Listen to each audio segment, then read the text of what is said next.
Hey everyone, welcome to my kitchen. Today I am going to be making for you a delicious vanilla glazed donut. I'm going to start off by measuring out all of my ingredients. And for pastry, I like to do this by weight, not by volume, to just ensure I've got the proper ratio of dry to wet to ensure I form the proper consistencies in my doughs. Next up, I'm going to have some whole milk, which I'm going to add some butter to. This is going to go into a microwave to heat up. I bring it to a full boil.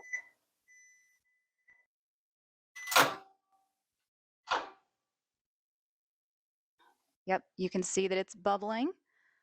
Now, in order to not kill our yeast, I am going to let this cool down.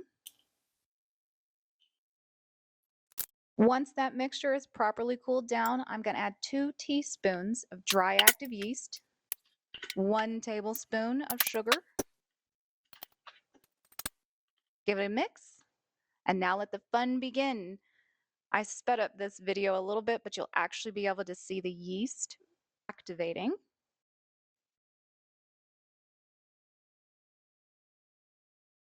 It's so much fun.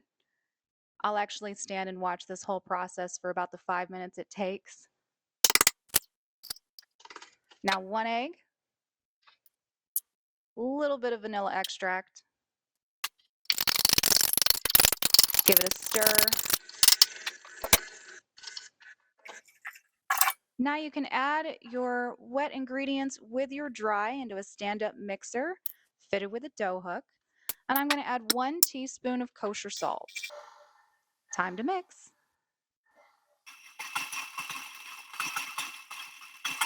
So you can see the dough is still pretty sticky. It's been on the mixer for about 5 to 7 minutes at this point.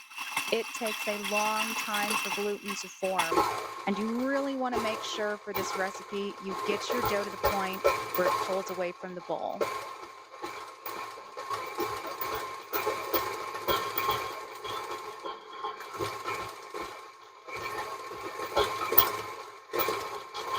And you can hear it when it starts, those slapping noises.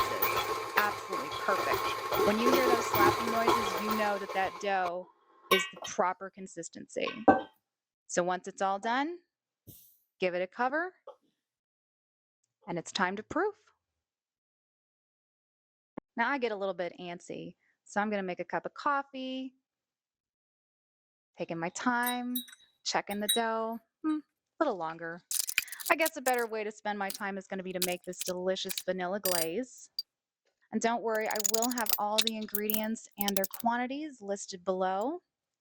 The original recipe that I used called for about 5 to 7 tablespoons of heavy cream, but you'll see that was not enough.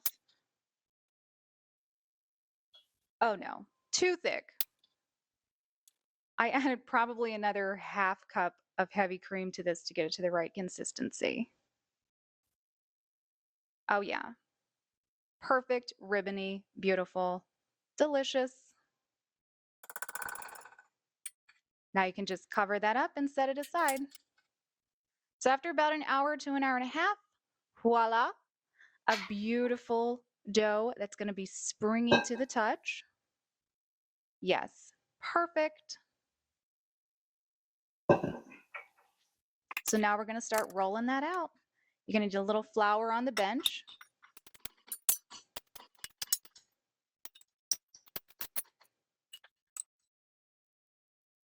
A little more flour on top.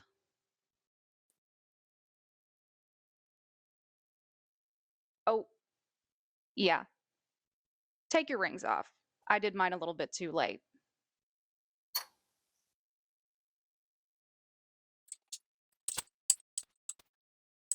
So this is a really delicate dough, so you want to be delicate while rolling it.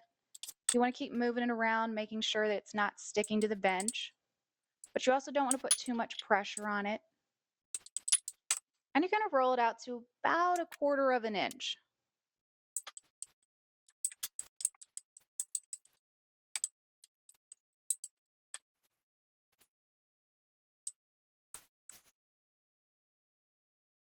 So for my donut cutter, I didn't have those fancy ring cutters, so I'm just using a rocks glass and a bottle cap. Dip that glass in a little bit of flour, and then just start making cuts in the dough close together, making sure that you're utilizing it as much as possible. Now, something that's really important when you're cutting out your donuts is you want to make sure that that center circle is the right ratio to the outer circle. This is going to ensure that when your donuts rise, that the center circle isn't going to close. So you want to make sure that it's big enough to allow room. I like to set these aside on some parchment paper so they won't stick. And don't waste these delicious leftovers. I don't like smushing them together and recutting them, but I do like just cutting them up and frying them for little snacks.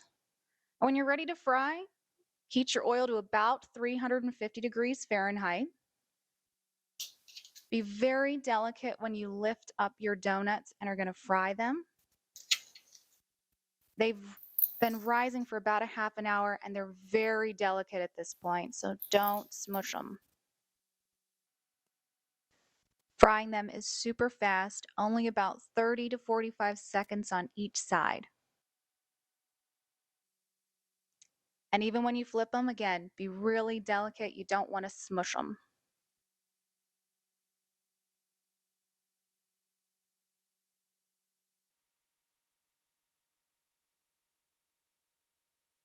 Your house is going to smell delicious. Once they're done on the second side, give it a nice strain and move them onto a wire rack so they can drain. Now, one of my favorite parts, glazing. Now, don't think that these donuts are cool. They're actually very, very hot, even though I'm not flinching. I've been doing this for a while. It doesn't bother me. But you need your donuts to be super hot when you glaze them so that glaze will melt and drip down around them.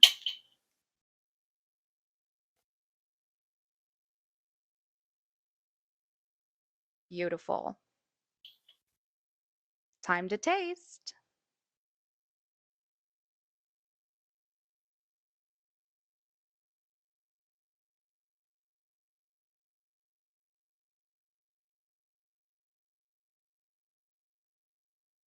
Mm.